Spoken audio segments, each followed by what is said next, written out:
Edward was sent to the works to be repaired. When he arrived at the workstation, he saw a little narrow-gauge engine sitting in an open-sided shed.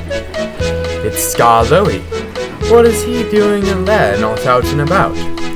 Edward remembered Skarloey from the old days when he'd bring passengers and collect goods from Skarloey and his brother Renius. Edward was left at the station until the shunter could make room for him in the works. "Good afternoon, Skarloey.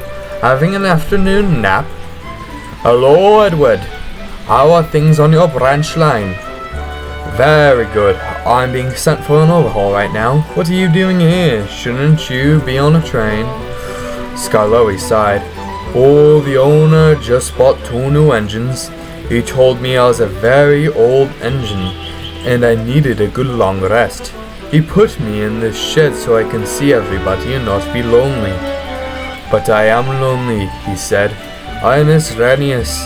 Yesterday one of the new engines helped load him onto a flatbed. He's being sent to a place in England that specializes in older, smaller engines like us. He's going to get mended. I wish I could get mended too and pull coaches again."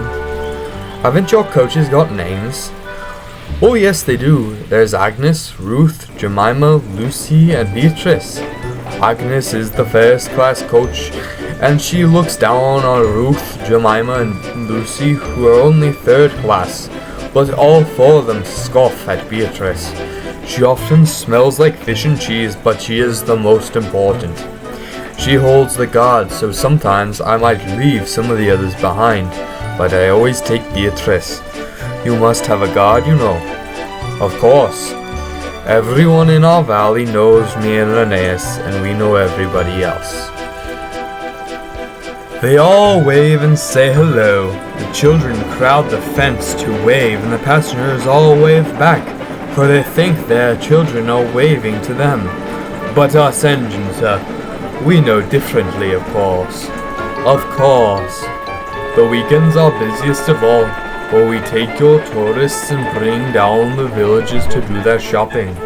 We have 2 men stationed at every station to look after them, but we stop at other places too, like the gates and crossings. Me and Renius know so well where to stop, it's almost like the driver doesn't even need to apply our brakes.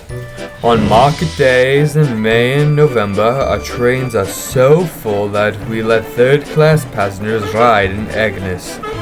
She always despises market day and will grumble and be rude to the passengers. I'd soon put a stop to that.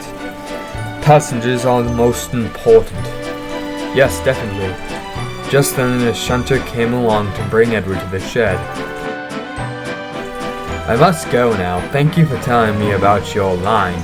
It is most beautiful." "It is. Thank you for listening to me. You've cheered me up, Edward. Please come again soon."